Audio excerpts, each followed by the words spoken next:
Hello guys, so nandito na naman po si Danson Mira. So ngayon po, ipapakita ko na naman po sa inyo yung ating metrics ng calories in, calories out, tapos yung steps of the day natin, tsaka yung weight natin. Makikita din natin ngayon. So let's jump into the app po. So nandito na po tayo sa app.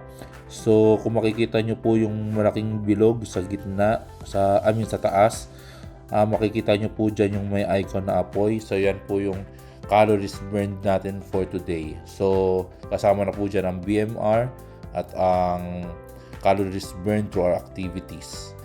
So ang nakalagay po dyan is 3,892. So naka-burn po tayo ng 3,892 from our activities and BMR. So that's good for us po. Pagkatapos kung makikita nyo po yung nasa left side niyan, sa baba niyan, is nandiyan yung bilog na maliit na may icon na sapatos. So nakalagay steps. So yan po is 7,039. So naka 7,039 steps po tayo ngayon.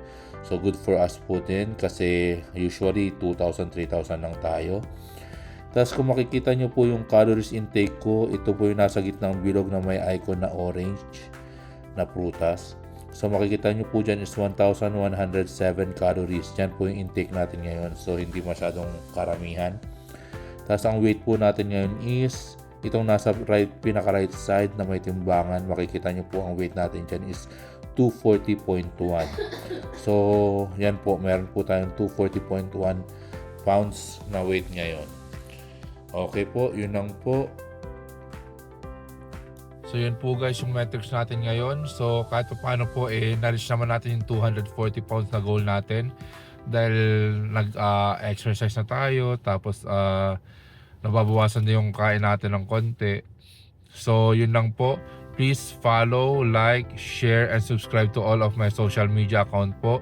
At lahat po ng social media account ko ay nasa description below po. Yun lang po guys. Paalam!